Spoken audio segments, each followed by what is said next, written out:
موجودہ حالات میں جب زندگی بہت محدود ہو گئی ہے، ایسے لگتا ہے کہ جیسے زندگی تھم سی گئی ہے، ایسے میں ہمارے پاس وقت کی فراوانی موجود ہے۔ اس وقت کو ہم استعمال میں لا سکتے ہیں۔ میں خاص طور پہ دو چیزوں کا تذکرہ اس موقع پہ کروں گا جو ہمیں نیکی کے اس ماحول میں اور نیکی کی اپنی عادت کو پختہ کرنے کے اعتبار سے بہت سود مند ثابت ہوں گے۔ اس میں پہلی چیز ہے قرآن کریم کی تلاوت۔ ہمیں روزانہ کی بنیاد پہ قرآن سے ملاقات کرنی چاہیے۔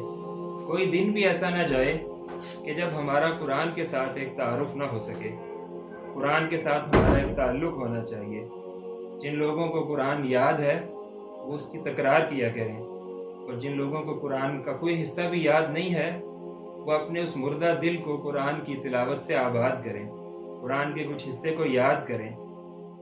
اسی طرح سے دوسری اہم چیز نماز ہے۔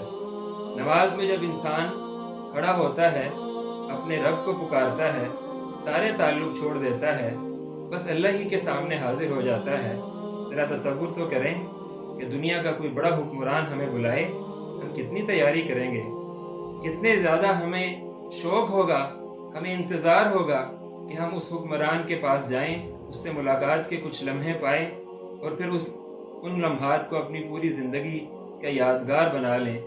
سب سے بڑا حکمران اگر ہمیں بلائے، دن میں ایک بار نہیں 5 بار بلائے، اور ہم اس کے دربار میں نہ جا سکیں، کتنی بڑی بد نصیبی ہے۔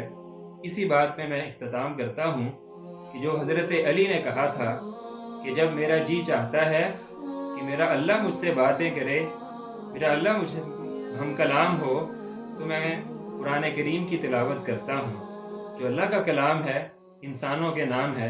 اور جب میرا یہ جی چاہتا ہے کہ میں اپنے رب سے بات کروں، اس سے اپنے دل کا حال کہوں، اس سے کچھ لو لگاؤں، تو میں اپنے رب کے سامنے نماز کے لیے کھڑا ہو جاتا ہوں۔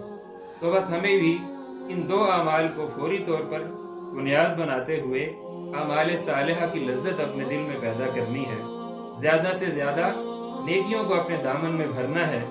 اللہ کرے کہ آئندہ آنے والے دنوں میں ہم نیکی کے اس سفر میں ایک دوسرے سے آگے بڑھنے کی کوشش کریں۔ قرآن کہتا ہے وَفِي ذَلِكَ فَلْيَتَنَافَسِ الْمُتَنَافِسُونَ، اگر مقابلہ کرنا ہے کسی کو تو یہ میدان ہے، نیکی میں مقابلہ کریں۔ راستے سے کسی تکلیف دہ چیز کو ہٹا دینا بھی نیکی ہے۔ خندہ پیشانی کے ساتھ کسی اپنے مسلمان بھائی سے ملنا یہ بھی نیکی ہے۔ اللہ کے راستے میں جہاد کرنا، جدوجہد کرنا، اللہ کے کلمے کو سر بلند کرنے کے لیے اپنا سب کچھ قربان کر دینا، یہ بھی نیکی ہے۔ نیکی مختلف شکلوں کے اندر موجود ہے۔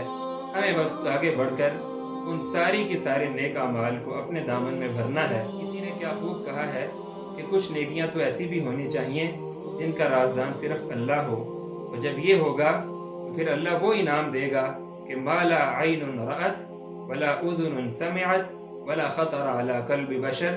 انسان وہاں جنت میں جب جائے گا، نعمتوں کو پائے گا، خوشی اور فراوانی اور راحت اس کو میسر ہوگی، تو وہاں اس کا دل بھی خوش ہو جائے گا، اور اس کی ساری کی ساری زندگی، مختصر سی زندگی جس میں اگر کوئی مشکل بھی تھی، کوئی آزمائش اور امتحان بھی تھا، وہاں ختم ہو جائے گا۔